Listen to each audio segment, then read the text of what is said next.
Hello and welcome to the Father and Son Formula One podcast. I'm the father, Graham Miller, and this is my son, Toby. Hello. And today, although it's a couple of weeks late, we will be discussing all the action from the Brazil Grand Prix weekend, I think we have to say, because there was a sprint and a race, which always kind of livens things up a bit, doesn't it? Yeah, especially since it was wet. Yeah, it rained as well. I think the best thing about it, they've got the format settled now, is that they've only got one practice session, so it's kind of... Yeah, it's always a bit more chaotic in that case. And quite often, actually, this year, they've happened at resurfaced tracks, haven't they? Yeah, was there a sprint at Austin? I think there was. Let me have a look. Because that was resurfaced.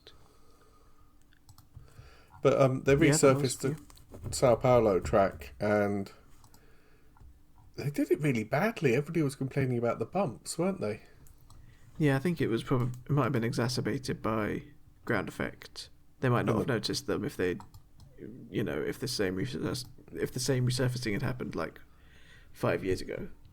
Yeah, the porpoising and everything.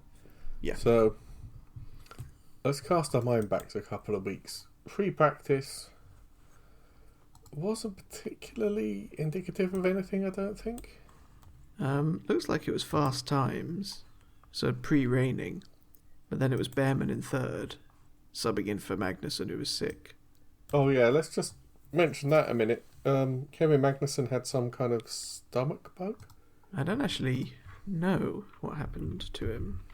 And he was initially, they said, Behrman's going to sub in for the practice and the sprint. And we all thought that's a bit optimistic to chuck Magnussen in just for quali and race.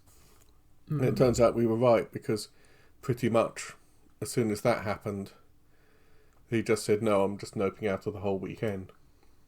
Well, I mean, it makes sense, because there's no way Magnussen would have been 100%.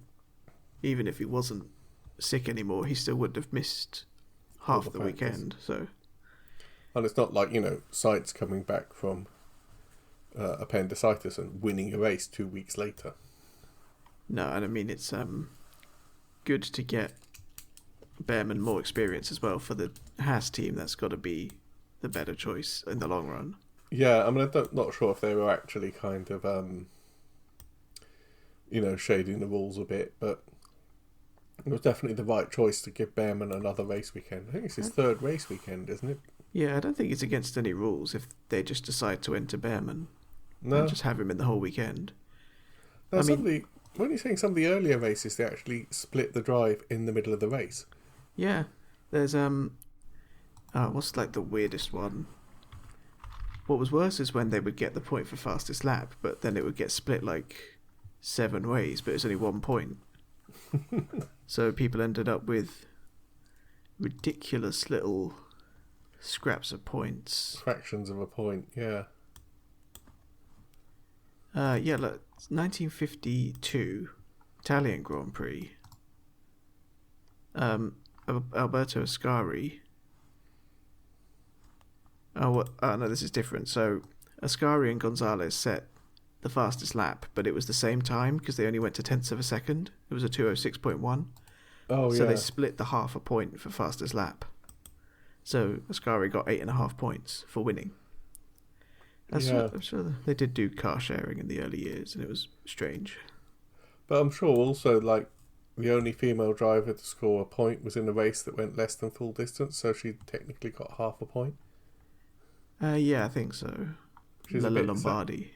That was it. It's a bit sad, really, but there we go. Yeah. I do think they should... Well, hang on, I've just found the 1954 British Grand Prix. The fastest lap was shared by Fangio, Moss, Gonzalez, Hawthorne, Beira, Ascari, and Onofre Marimon.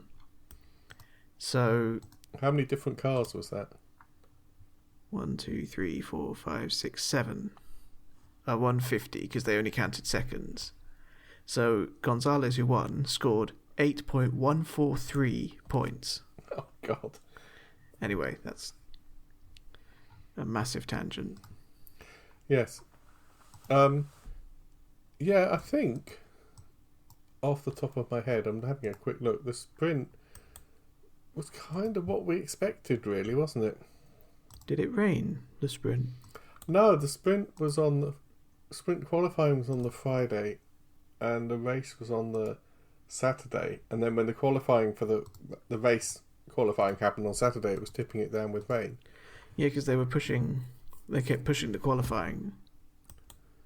Did they actually end up? They did end up rescheduling it for the next morning, didn't they? Yeah. If you look at the times for the sprint, they're all. If I click on the right button, I think all the laps were in like the 108s and things. Yeah. So that was the. So Norris won from Piastri. Max Verstappen did his last the virtual safety car thing, where he accidentally went over the delta and got a penalty. Yeah. Trying to overtake Piastri. And that's also Piastri was I think Piastri led from pole. Yeah. And then ended up just yielding to Verstappen, yielding to Norris over team orders. That was one of the times that McLaren got the strategy absolutely spot on, because I think they were letting Piastri lead as many laps as possible to kind of showcase his talent.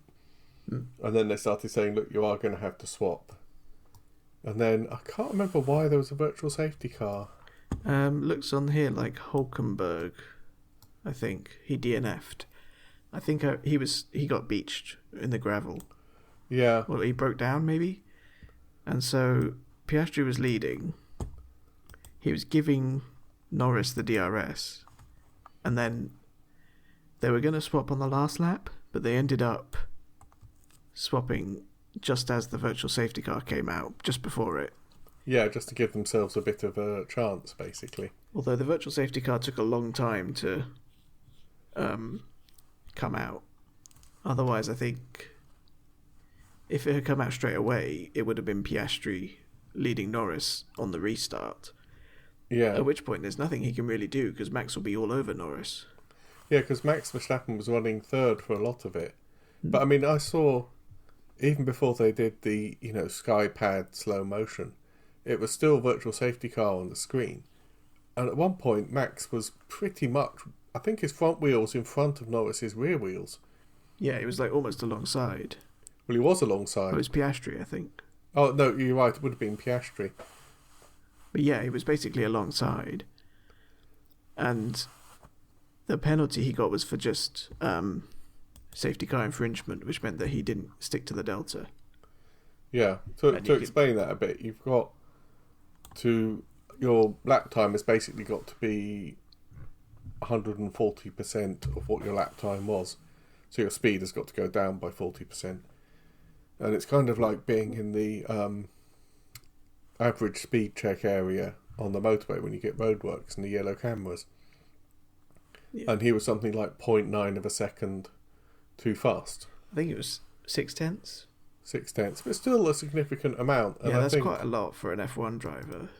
And I think it was as well a kind of significant.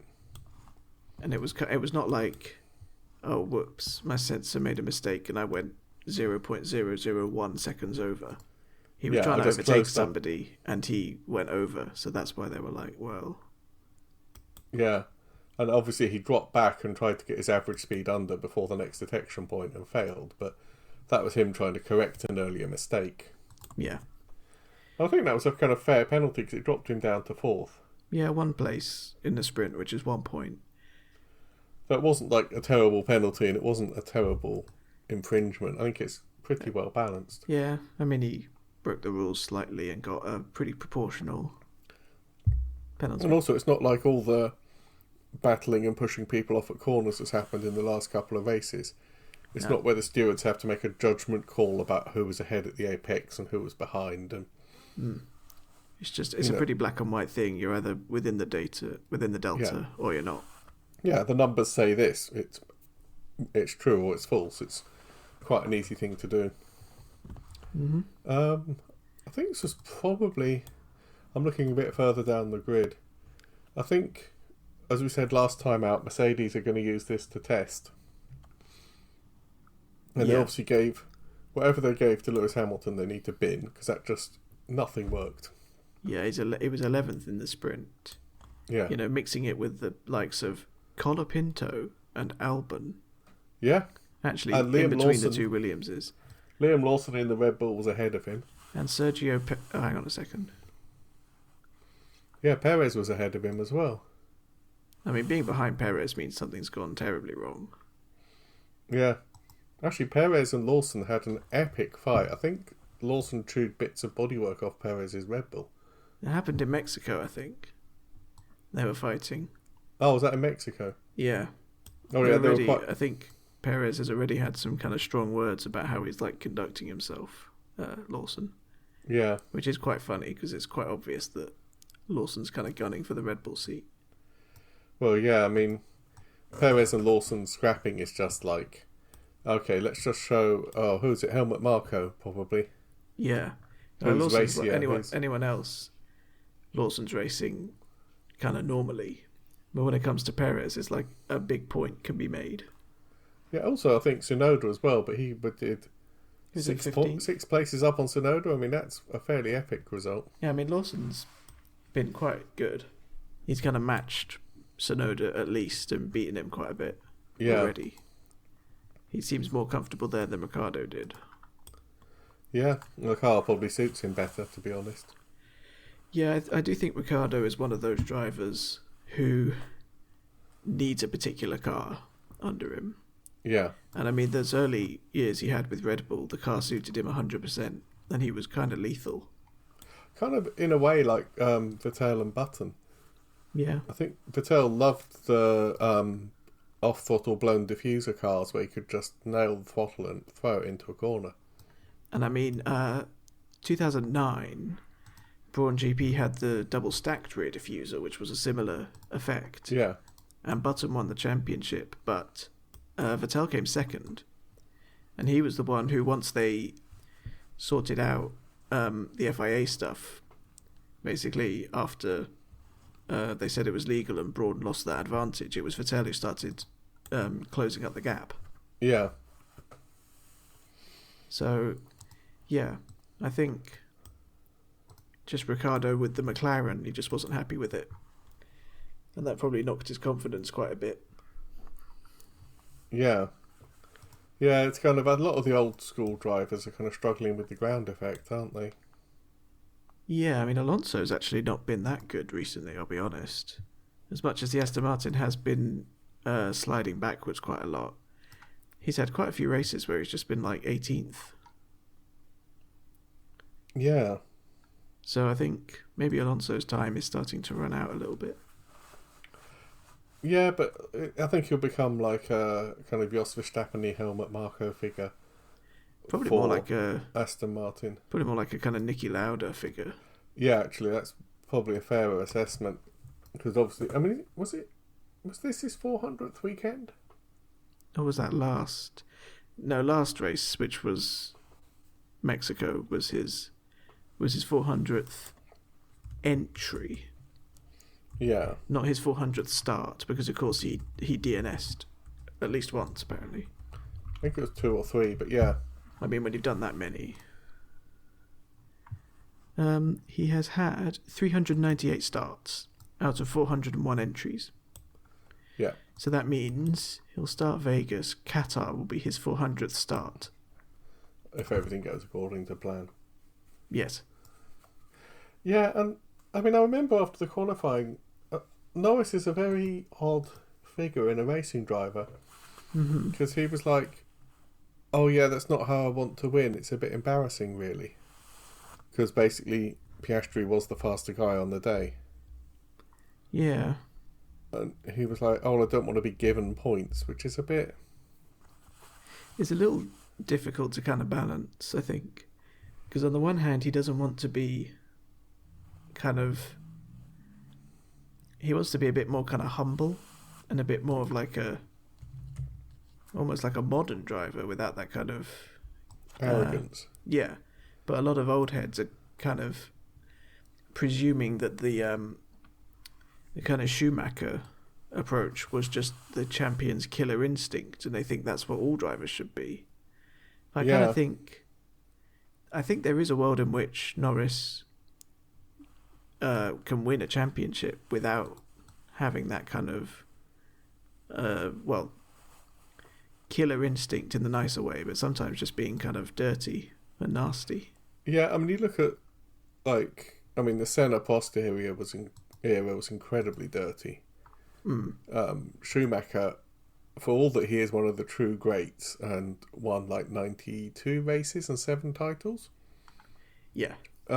He's also the only driver to ever have had all his points for a season deleted for bad driving on the track. Yeah, he actually got disqualified from a whole season for crashing into Villeneuve. Yeah. Which is quite impressive. You've got those two sides of it. He's a genius.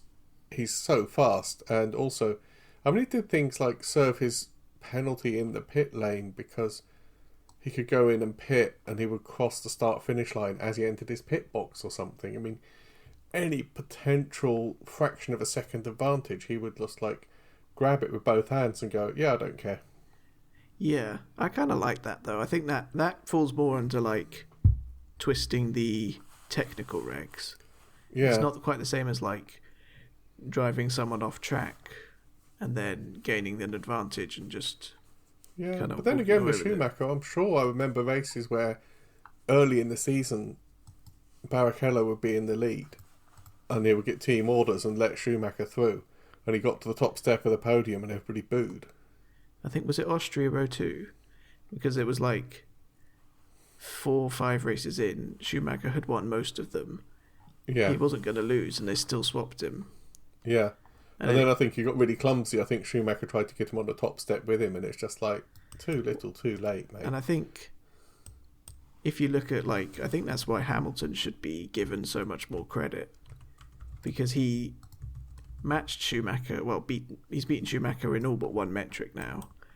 But he's done it while being so much kind of cleaner. I mean, the stuff with Rosberg did get a bit needly, but... The stuff with Rosberg and the stuff with Alonso. That was literally his rookie season. I mean... Yeah. I would give him a break for the stuff with Alonso. Mostly because he actually managed to upset Prime Alonso so much in his rookie season that he forced him to leave the team. Which I just find quite funny, actually. You're right, Austria 2002, the Ferrari team were booed, jeered, whistled at and given a thumbs down signal by the crowd in Parc Fermé and on the podium. Oof. Michael Schumacher assisted Barrichello mount the first step of the podium as Deutschlandlied was played. Schumacher then stood beside his teammate when the Italian national anthem was played. He actually gave the trophy to Barrichello. I mean, it could have been just... I don't know if Schumacher was on the radio saying, get him out the way, or if it was just a Ferrari team decision.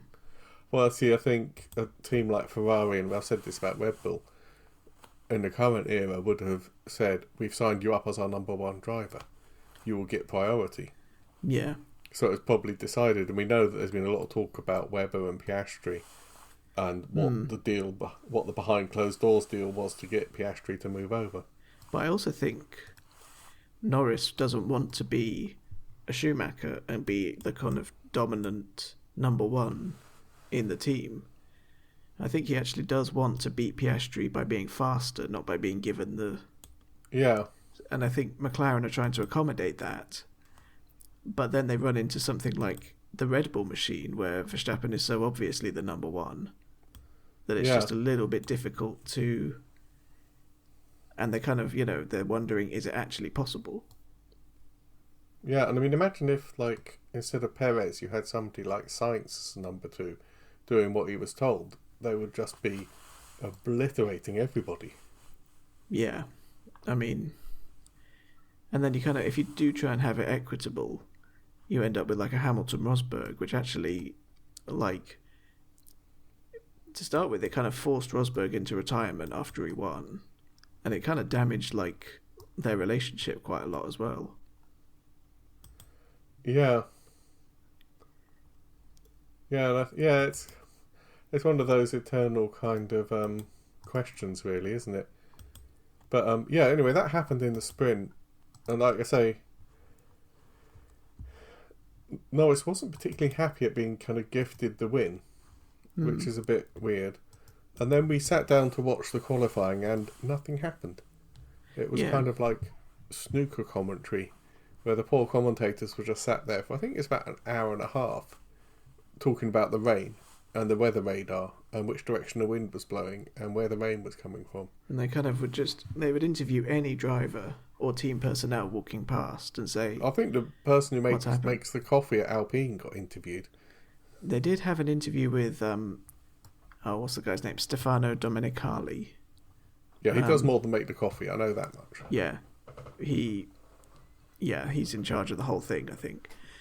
And they were interviewing him outside the Mercedes garage, and Hamilton came out and was like, "Hey, why aren't you letting us race? Why can't we just put the wets on and just go racing? Come on." And then actually, there's quite a big story behind that, because drivers of all calibers, from like the new guys down to like your Hamiltons and your Alonsos, have all said this current batch of Pirelli full wet tyres are useless. Yeah, and I think they've actually said we're not happy and confident driving on them. Well, you can tell, because as soon as the FIA give the green flag, everybody just goes out on inters. Yeah. So they literally, the crossover, we've got to the point where the crossover for where it becomes safe is now kind of beyond what the wets are capable of. And the intermediates are now just the wet tyre. Yeah, I mean, it's a very broken kind of system, isn't it? Yeah, and at least if they said, we're binning off the old wet tyre, we're going to deepen the tread a bit on the inters and call them the wets, and then kept it the same, there would be less kind of... You wouldn't be wondering why there are those blue tyres in the garage all the time. To be honest, Pirelli should make tyres that work. You think? I mean, they're the only tyre supplier. There's not going to be a tyre war. But can you imagine if there was multiple? If we had like Bridgestone and Michelin back. Yeah. And like the Bridgestone came with the amazing full wets and said, yeah, we can race. And then the other teams just weren't safe. And then like Ocon got pole because Alpine were running Bridgestones or something. Yeah, well, it happened in America, didn't it? With the banked circuit where... It was Indianapolis 05. Yeah. And they literally had 6 cars in the whole race because they said, "Oh, we don't think this is safe." Yeah, it's like it was Ferrari, Jordan, and Minardi, and Jordan got a podium out of it. Well, yeah, because there's nobody else. Because 14 cars didn't. I think they said something like, "Oh yeah, it'll be safe if you lift off," and all the racing drivers looked at each other and went, "No." Yeah, you could slow down through this corner. The drivers wanted either to put a chicane in the corner to slow it down, and the FIA said we can't get that safely done before the race. Certified, yeah. Yeah. Or they wanted, I don't know what else. Well, there just wasn't a solution. They couldn't come to an agreement, so they just refused to race. The other solution was to tell the drivers to not drive so fast. Yeah, which is, I think they were saying, like, we might as well go home. Also, because it ended up like double waved yellows, and why they introduced the virtual safety car, because racing drivers are racing drivers. I think Bianchi crashed under double waved yellows because he was constantly seeing exactly how close to the edge he could get. Yeah, and there is an old race in Brazil. I think it might have been 2003, where Alonso... no, 2000... Let me have a look. Where Alonso was driving for Renault, and they threw out yellow flags because there was a massive crash on the start-finish straight. He ignored them and just smashed into a tyre at like full speed and had an even bigger crash. Oh, was that the Mark Webber crash? Which Mark Webber crash? I think it was Mark Webber who crashed because I saw a video of it this week. Yeah, because it was Brazil. I'm trying to find what year it was, but he's always finishing the Brazilian Grand Prix. I think it was he hit Mark Webber's wheel, if you want to try and pin it down a little bit. Yeah.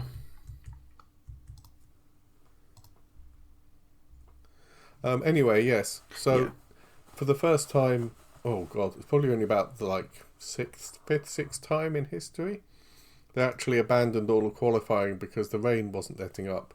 Well, they rescheduled it. Yeah, they rescheduled it. as always happens when it's rainy, the track got darker and darker quite early. Yeah, because it has happened in Brazil in the past. It can actually get dark, and there's no lights because it's not a night race. So they came out for qualifying on Sunday morning and then the race on Sunday afternoon, which apparently meant they were getting to the track at 7:30. Yeah, in the morning. I think somebody... Because for us it was like 5 p.m. race and like 2 p.m. quali, so it was quite nice. Yeah, but quite obviously normal. in Brazil, the race was still at like 12, so the quali was at like 9 a.m. So everybody was getting there at 7 a.m. And because the traffic in Sao Paulo is terrible, they were all waking up at like 5 a.m. I think it was Russell said, "Oh God, it reminds me of karting. I loved it because you just eat your breakfast in your overalls at the track, and then you just get your helmet on and get out there." I mean, yeah, they pretty much must have done that. I'm surprised nobody decided to sleep at the track, to be honest. I probably would have done. Well, they might have done, actually. They've got motorhomes there. And they all stay in hotels, usually. But I think the problem with Sao Paulo is that all the good hotels, like the high, nice ones where rich people like F1 drivers sleep, yeah, is not actually that close to the track. Because the track itself is in a slightly less wealthy area. Pick your words carefully. Yeah, I mean, and so there have been lots of problems, I think, with F1 team members getting robbed and stuff. Yeah, there's definitely been cars held up at gunpoint and stuff. I bet they use private security now. Yeah. I mean, that aspect of it, I love the track because you see a long shot and it's kind of down in a bowl and it's surrounded by buildings and it's like there's everywhere you look, there's like a grandstand and there's fans watching it. It's kind of like a pressure cooker, isn't it? Mm. Yeah. So the qualifying in the morning, it was a drying, drizzly, not brilliant track. Was it? I don't remember actually how raining it was. Well, I'll tell you, in the sprint qualifying, we had 1:08, I think, is about the best time. Yeah, I'm looking actually. It's a 1:23 it got down to. Yeah, the first qualifying session got 1:29s.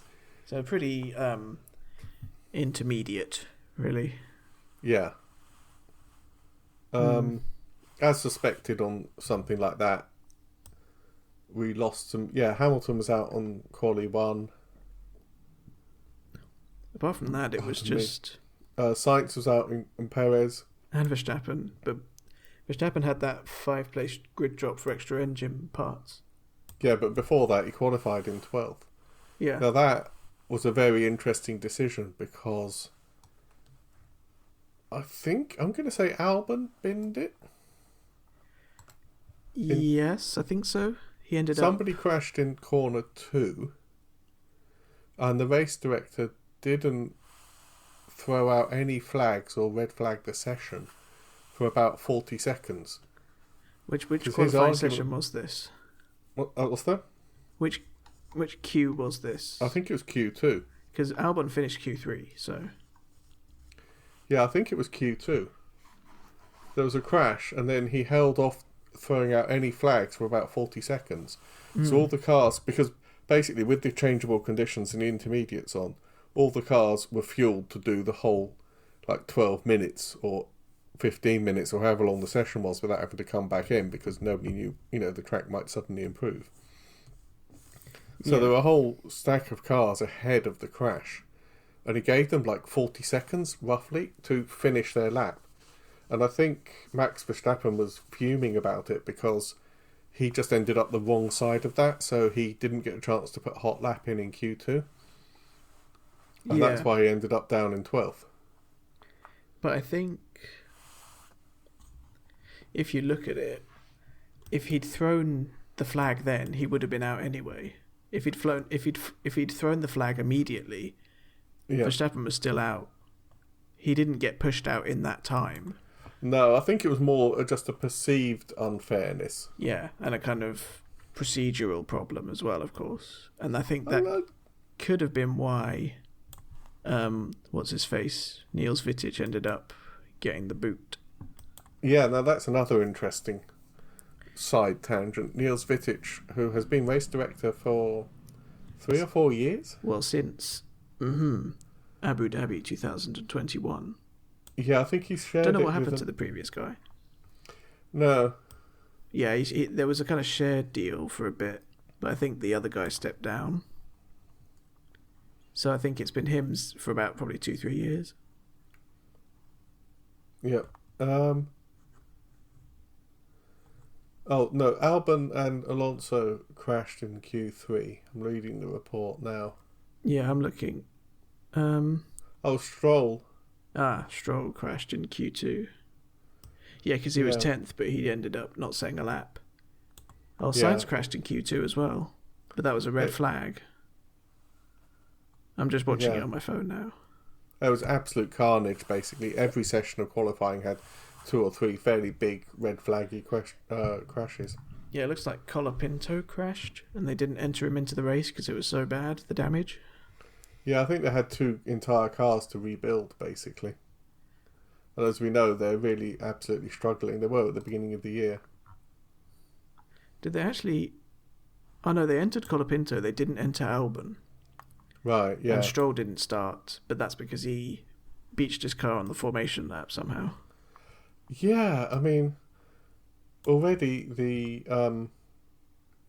qualifying was absolute carnage. There were so many crashes. Because it was really... I mean, resurfaced rain, no practice, it was always going to be. Yeah, and also heavy rain the day before, so all the rubber was washed off. Yeah. And... yeah, that's right. Stroll was 10th with no time set. And Verstappen took a penalty, so he went back to... technically, he would have gone back to 19th. 17th?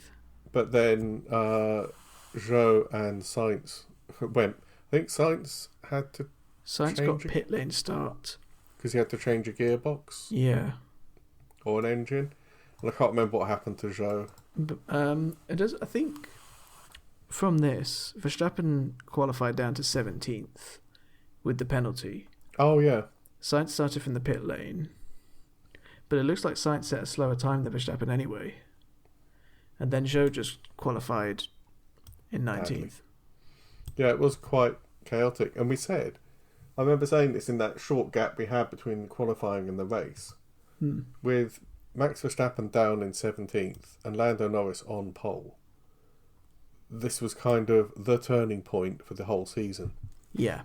Kind of like Brazil in 2021, where something happened with Hamilton's rear wing and he was disqualified from qualifying and he suddenly went red mist mode and started winning everything in sight. Well, I mean, he gained 15 places in a sprint.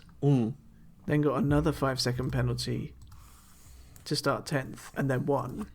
Yeah. So he somehow gained, because that was back when sprint results set the qualifying grid. Yeah. So he somehow gained 25 positions across one weekend. One and a third race distance, yeah. Which is ridiculous. Yeah, we went into this with Lando Norris on pole. Yeah. And Max Verstappen down in 17th. And I think going in, there was something like 47, 49 points between them. Yeah. And obviously, being a wet race, this was Lando Norris's chance to prove that, this was his time, basically, wasn't it? If he didn't win this, then he's probably not worthy of it. Yeah. And it was really his best chance. Yeah. Kind of in a way almost the reverse of what happened in Baku, where Norris started from 16th and actually overtook Max on the track and kind of was that's quite a big moment to start from such a disadvantage and still gain. But it went the other way. Yeah, I mean, again, this is what frustrates people about watching Verstappen. After all the Banzai late dives and the penalties and everything else that he's had in the last few races, that was just an incredible drive. Yeah. It was like some kind of magic where Max Verstappen had a dry track and slicks and everybody else was on a wet track. Yeah.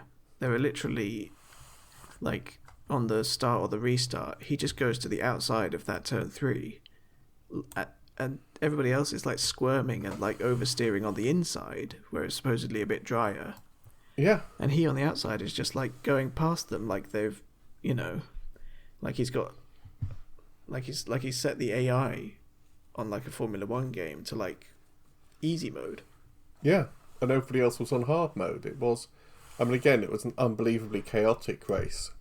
Yeah.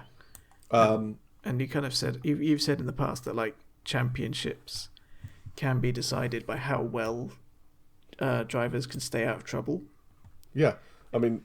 Yeah. Like, remember back in Austria where him and Norris crashed and Norris DNF'd, but Verstappen still somehow ended up 5th.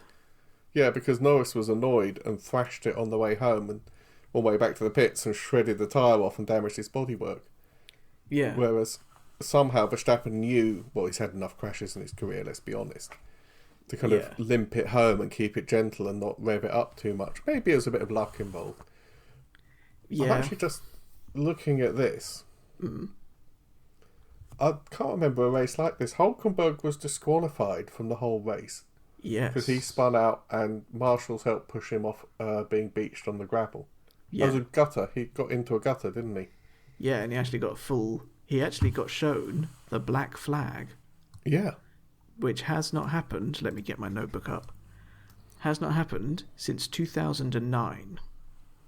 Why did it happen in 2009? I think, trying to remember which race it was specifically. Well, I can see on the database thing. Was it Australia? I think Hamilton got shown the... that was afterwards for lying to the stewards. It was... I could have sworn it was 2009. Maybe I got that wrong, but basically 2 drivers got... they left the pit lane when it was closed. Oh yeah, I remember that now. But then we also had 2 did not starts as well. Yeah.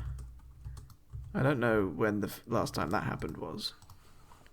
But the actual classification has a DQ, 2 DNSs, and then 2 DNFs at the bottom, and then Zhou. And that was Stroll and Albon, where they literally could not repair their cars enough.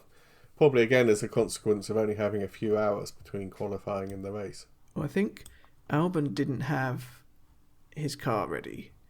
I think Stroll started, but he then got beached on the formation lap. Yeah, I still don't really get that. Stroll spun out on the formation lap. Yeah. He was happily on a bit of tarmac. He went to rejoin the race, presumably at the back, and then somehow beached it on the gravel. Yeah, he basically drove into gravel. From a stationary. I mean, it's just like... That's quite impressively stupid things to do. Given the rain and everything else. Given that he's been in the sport for like 7 years now, he's not a rookie. No, it's just like... Maybe he just didn't want to. Maybe it was like this. Maybe he's like, this feels a bit too dangerous. Oh no, whoops! I'm in the gravel now. I can go to my, dry, heated motorhome and relax. And I don't think even Stroll would do that. Although I think he does seem like he doesn't really enjoy it anymore in a way. He's kind of all of his interviews and stuff have been very short, and kind of like he just seems a bit fed up with F1 in general. And I do wonder, like, if it's just his dad that's keeping him there.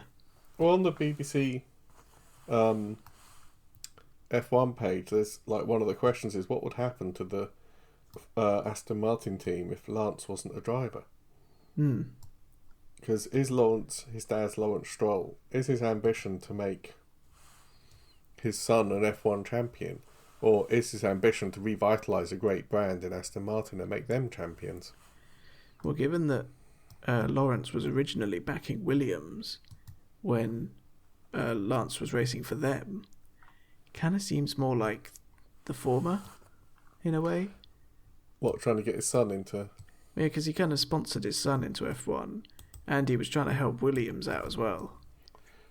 But on the other hand, the source of his millions is taking, I think, down-at-heel brands and revitalising them. I think he did it with Louis Vuitton, however you pronounce it. Yeah, I don't know. So, yeah. Anyway, yes, it was a super chaotic race. In some ways, the top 3 of Verstappen, Ocon and Gasly, yay, double podium for Alpine, yeah, benefited from a red flag. And again, it was like one of these weird, there was a crash, it looked fairly serious on off. I think Hulkenberg's engine just blew up, didn't it? I'm trying to remember now, because, I mean, there were so many, because it doesn't tell you when Hulkenberg DNF'd, because it just says DSQ, so he technically didn't do any laps? Yeah. I don't know. Looks like... let me have a look at the race highlights.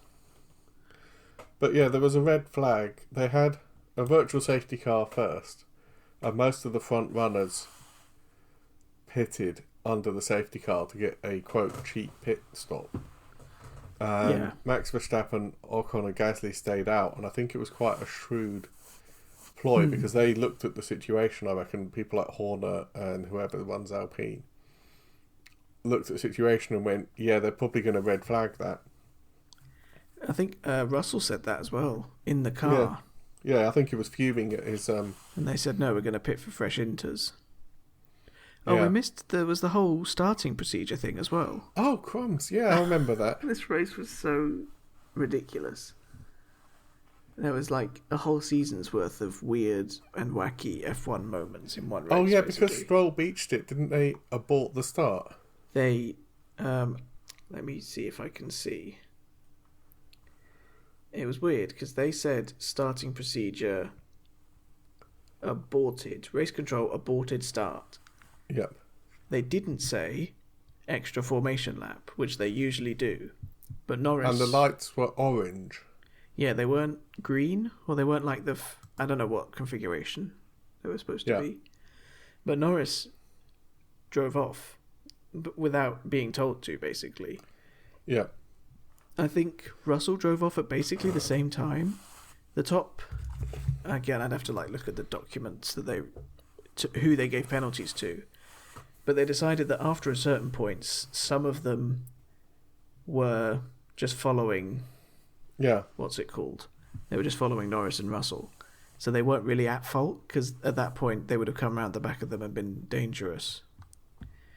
Yeah. So they basically... The back half of the grid were people like Bottas, I think, and Verstappen were saying, well, no, it's not an extra formation lap, we can't go yet. And eventually they just told them to... I think the FIA actually said extra formation lap once. Everybody was like halfway round. Yeah, because otherwise the guys would have come round into stationary traffic. Yeah, so it's just a bit... Yeah. So then they aborted the start for 10 minutes, and they went back to the T-10 setting where they've got people on the pit lane, and all the mechanics came out. And then Mercedes did a very, very strange, very technical infringement as well, didn't they? Yeah, what did they inflated the tyres, or adjusted the tyre pressures, while the tyres were still on the car, which is not allowed, you have to take them off. But they are allowed to change the tyre pressures on the pit lane if they take the tyres off the car. Yeah. So they can look at the conditions on the day in that T-10 period. I think T-10 down to T-5. And they can look at the conditions and the track temperature and then change the tyre pressures and then mount them to the car.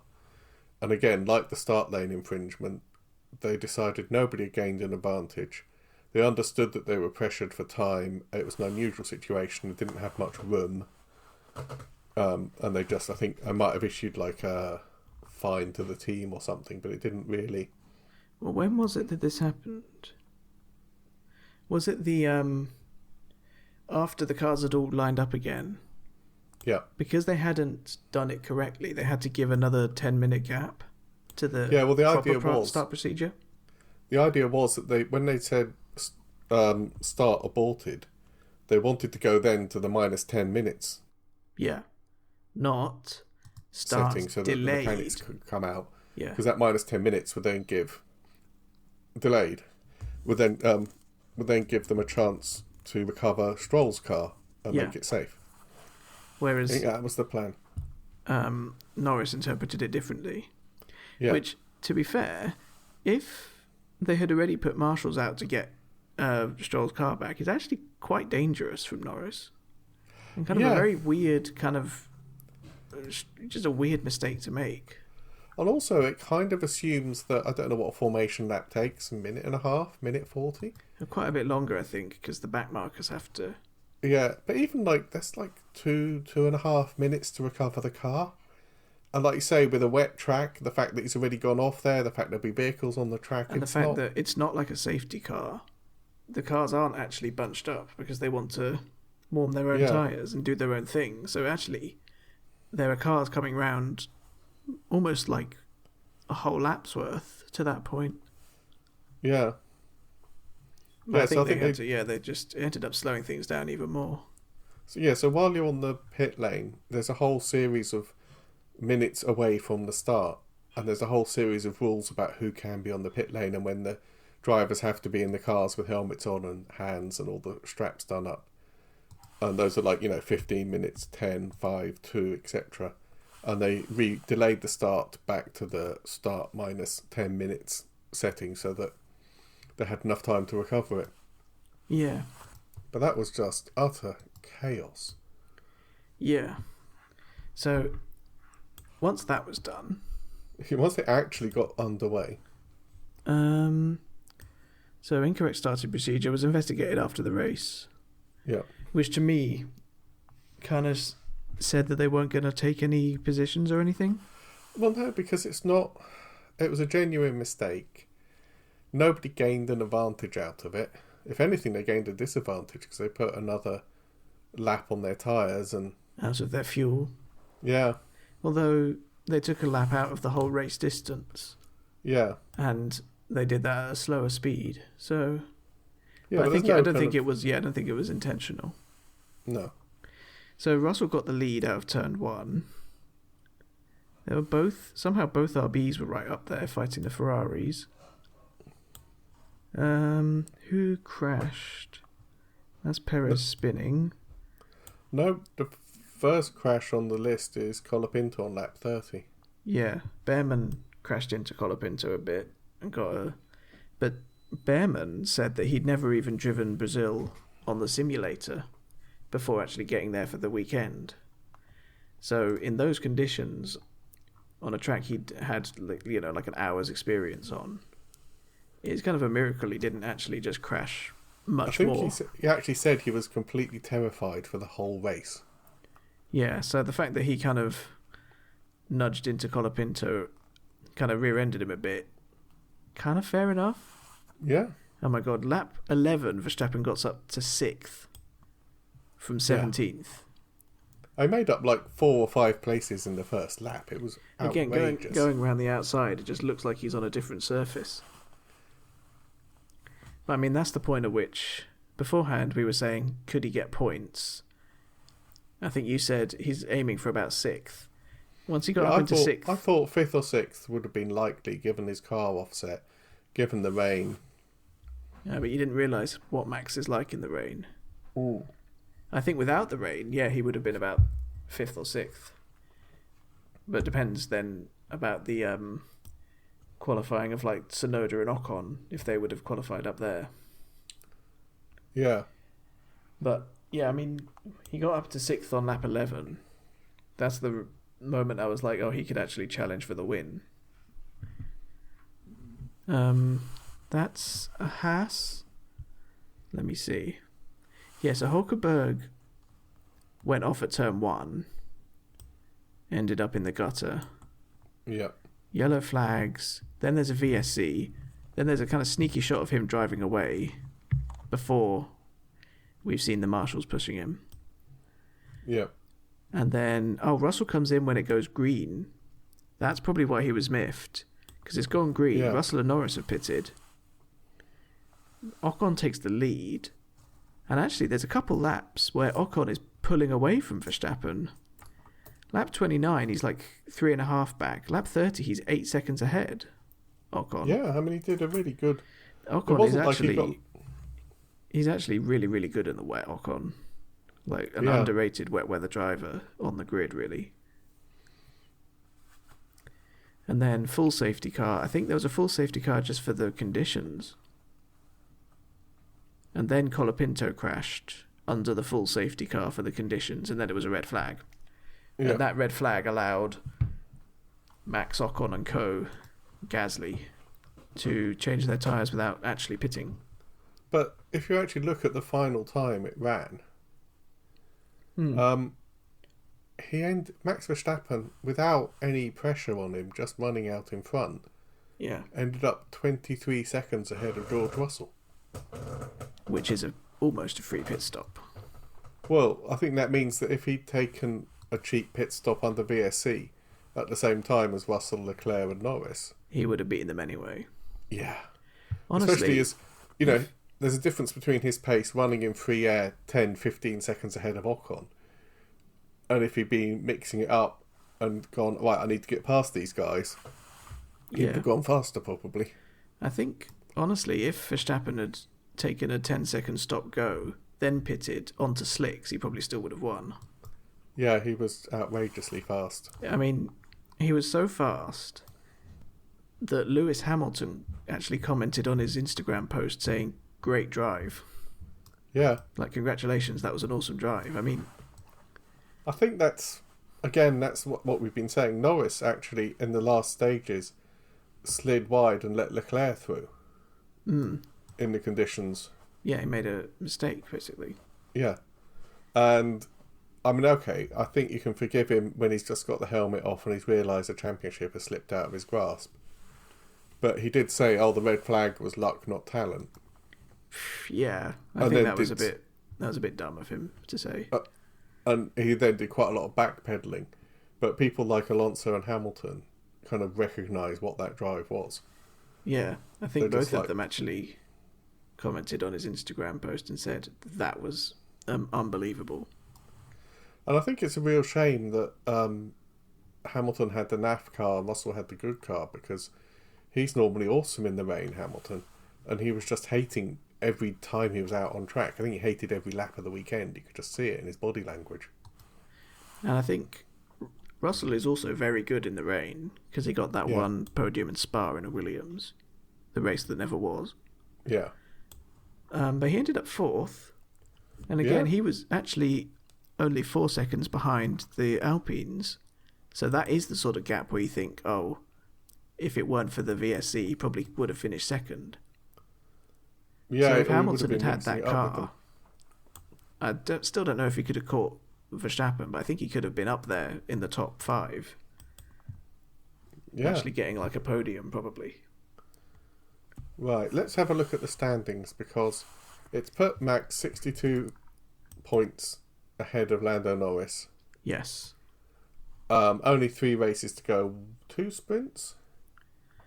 1 sprint? Vegas is not a sprint, I think, which I kind of like, because I think Vegas, I don't know, something about it kind of feels a bit more like old school F1. It's kind of like the Monaco of America, in a way. The kind of even though it's only the second year they've been there, but I know what you mean. It just feels kind of right. I think Qatar is a sprint, yes. And then Abu Dhabi, I don't think it is. No, so we've got Qatar as a sprint. But basically, all Max needs to do in Vegas is finish ahead of Lando Norris and he's world champion. Well, if Vegas finishes 4th, if Max finishes 4th, and he has the fastest lap, he's the champion. Yeah. If Lando is 2nd, then Max needs to finish 8th with the fastest lap. I think if Lando is 3rd, then he's the champion by default. Yeah. So there's not much anybody can do, but there's a lot of interesting stuff further down. Yes. Russell has just about clawed his way ahead of his teammate by 2 points, so that's worth watching, because whatever anybody says about how Hamilton has checked out and is looking forward to Ferrari, he's going to fight that tooth and nail. Yeah, I mean, and also he's got the worst car, and they've said that publicly. Yeah. And he's still ahead of Russell by 2 points. He's still there. Within 2 points.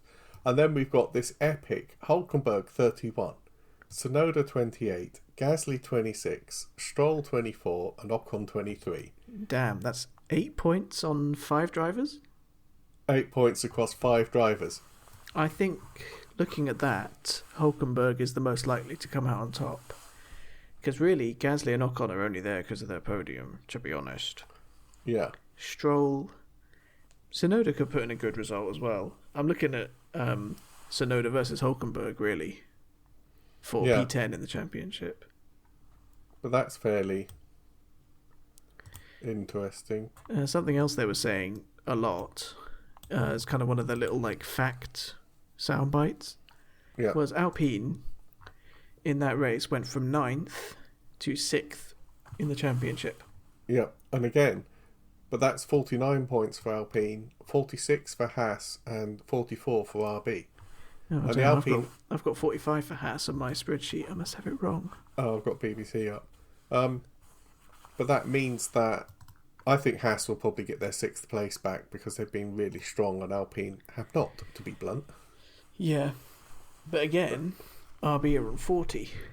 So that's one very RB are high... on 44. RB on 44? Yeah, because I've got Lawson as well. Oh, God, I've not put... So I've got, like, X-lookup stuff, and I've not added Lawson to the list of... Have you added Behrman into Haas? Yes, but the problem with that is that you can't just tell it to look for Behrman, because you need to tell it to look for Behrman, but only in 2 races, because he started off with Ferrari. And indeed, I think I might have left out... Oh yeah, Behrman scored 1 point. That would be exactly what that was. Yeah. So Haas and Alpine, I reckon Haas will probably get their 6th place back. It's only 3 points over 3 weekends. Even if the top 8 all finish in the top 8, there's like enough points there, I think, for them to do it. Which I don't think is that likely over 3 weekends. And again, McLaren are still Constructors' champions. Red Bull have tightened it up a bit, and Ferrari are 2nd. And I think that there's loads of points available for Constructors. I think that's likely to go. That could go either way. I think I've seen that Ferrari they're bringing an upgrade to Vegas. So they are quite serious about trying to take, the World Constructors' Championship. Probably their first championship in a very long time. Yeah, it is. I mean... I'm trying to think. I can have a look. 2008 they won. Because... Is that when McLaren got disqualified? No. They won 2007, 2008. And I think that's it, because then it was Red Bull. Yeah, 15 or 16 years sounds about right. Yeah, 2008. Looking for their first Constructors' Championship since then. I think they could do it. Yeah. Just about possible. And then there's... this... Oh, hold on a minute. Mm-hmm. I've got a conspiracy theory. Oh, great. I've just worked this out. Red Bull might want to finish 3rd in the championship. You think they want to get the extra wind tunnel time? And the extra budget. Because next year they were going to be massively developing the 2026 cars. I don't think they're that cynical. I think everybody wants to win. Maybe that's why they've kept hiring Perez as well. So they can really... harsh. It's like, how much wind tunnel time can we get? Yeah. Yeah. And they're only 13 points behind Ferrari, which in terms of constructors is peanuts. 30. I need to really sort out my constructors table, because I've got them 7 points. 544, 557. That is 13. I'm missing... it's the Behrman thing again, okay. Yeah. I'm missing Behrman's points. It's because it... Very quickly... I've got it basically looking for Behrman's points in a big points lookup table. But because Behrman's position keeps shuffling, because he keeps going down, it shuffles onto a different points value. So I need to put the dollar signs to lock it to that cell. And I didn't do that. It's very complicated. Anyway, yes. Yeah. I think very quickly, because I've got a feeling we're quite up close to time. We're at an hour clean now. Okay. Yeah, Neil, they sacked the race director out of Brazil. Mm-hmm. They issued a statement saying, he's chosen to move on. Yeah. And then he actually came out and said, no, I was fired. Yes. And there actually seem to be quite a lot of people departing from the FIA. There's quite a few high profile. And one thing I noticed is that Ben Sulayem Sulliam, the head of the FIA, is actually head of the whole FIA. All of it, like the car of the year, all the racing, like German DTM, World Touring Car, rallying. Yeah, all that stuff. He's not even the head of single-seater racing, so him kind of fiddling in Formula One is a bit... Well, he is an ex-rally driver. Yeah. So... I don't know if he's like messing around, not fiddling, but, you know, interfering slightly in all the other... I'm not sure if he's interfering in all the other series or if he's just really... You know, Formula One is what he's interested in, but it does seem to be kind of... We've had the whole thing about jewellery and about swearing and stuff like that. It just seems to be kind of discontent, doesn't there? Yeah. I mean, all the drivers are annoyed. Oh, did you see? Yeah. The Grand Prix Drivers Association, which is the trade union of F1 drivers. Yeah, GPDA, yep. They have created an Instagram account. Yeah. And they used it to put out a statement, which is quite strong.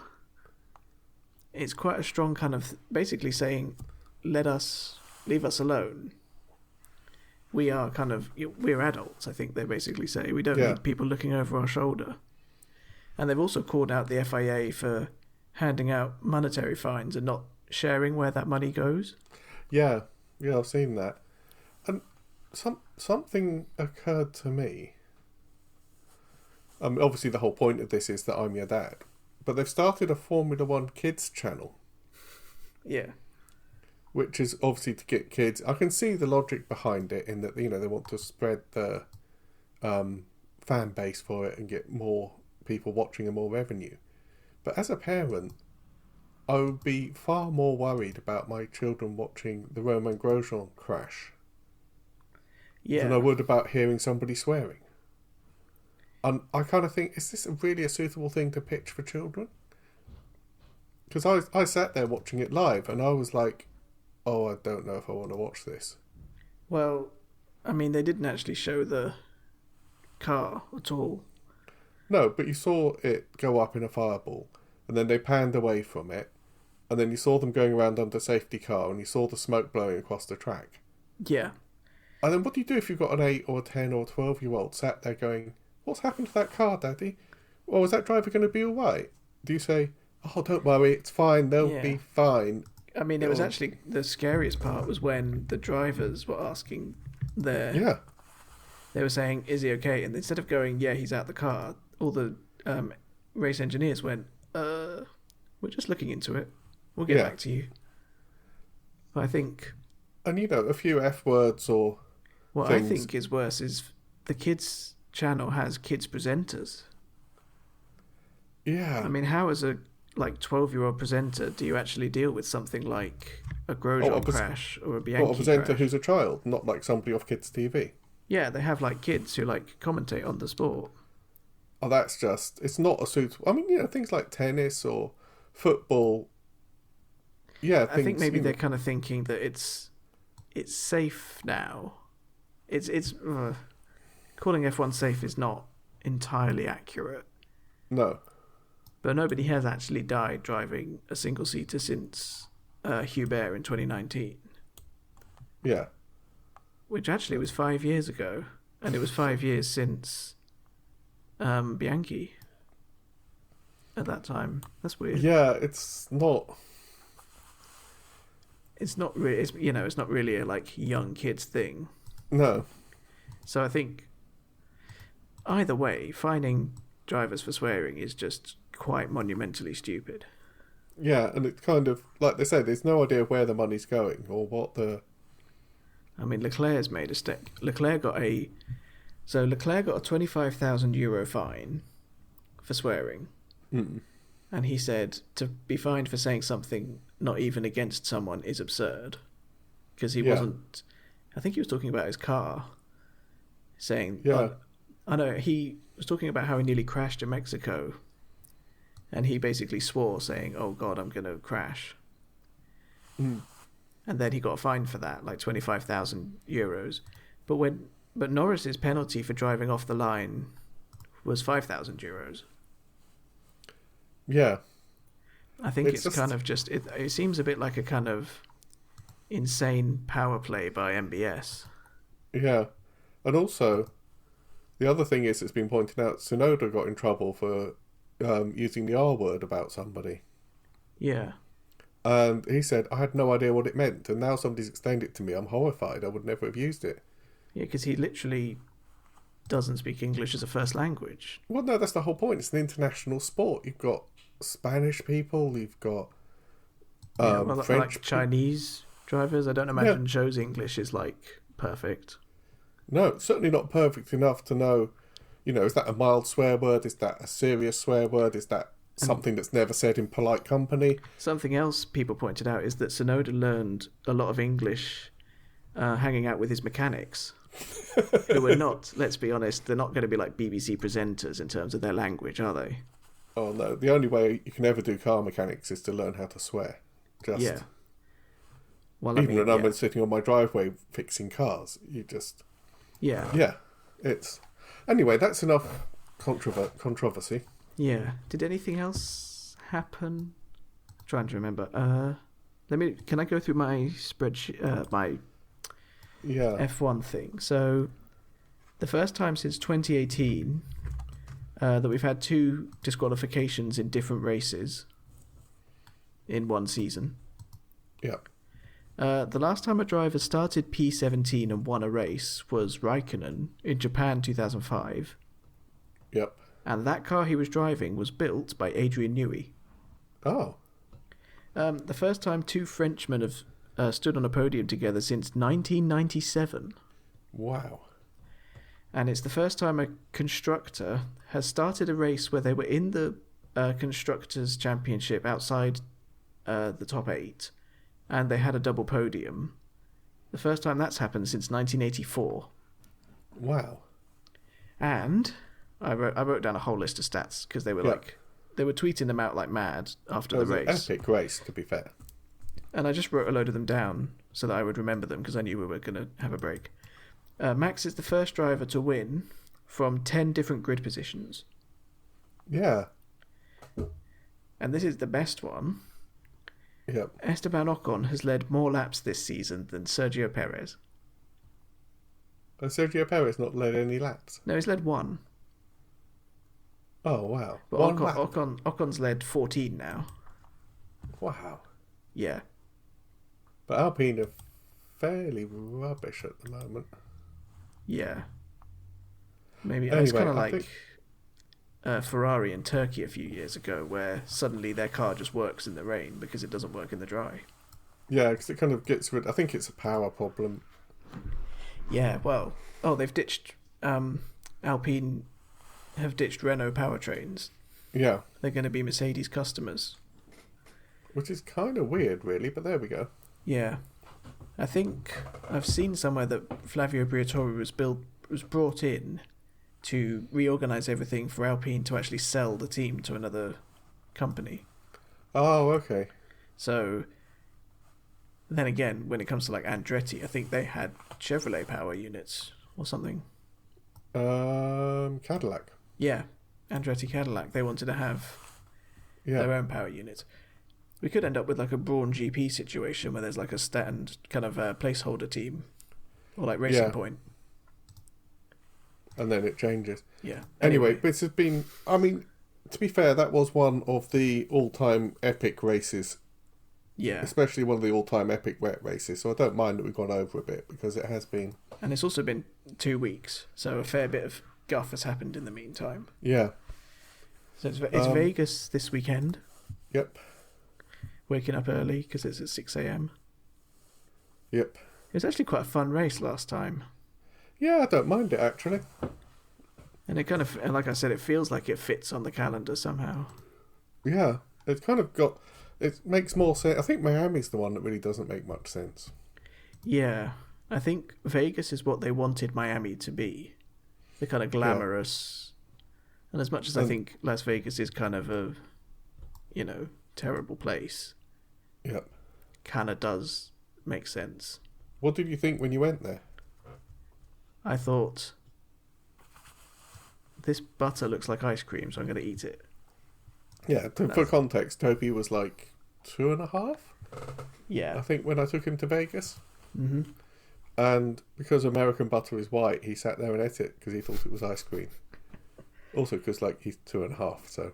I could have anyway, this is really massively off topic. We'll be back in about a week talking about what happened at Las Vegas. Expect when you see the Vegas Grand Prix, expect a lot of comments about race director Vittich, because it's kind of like Logan Sargent getting booted. There's 3 races to go. I think more's going to come out, because surely they could have just let him be race director for 3 races and then moved him on. Yeah. Over the winter. So I think there's more to go on that story. Since Charlie Whiting died, they haven't found a good enough replacement. No, it's largely because he kind of invented the job, though. He was the only one who really knew what he was doing. Yeah. Anyway, this has been the Father and Son Formula One podcast from talking about a very epic Brazil Grand Prix. If you like a nice murder mystery thriller, look me up, Graham H. Miller. I'm all over the socials and everything. Toby's now says he's split this off into his own YouTube channel for the podcast, so go and look up Official Tibby to watch him gaming and streaming and stuff like that. Yes. And we'll talk to you in about a week. Goodbye. Yep, thanks, bye.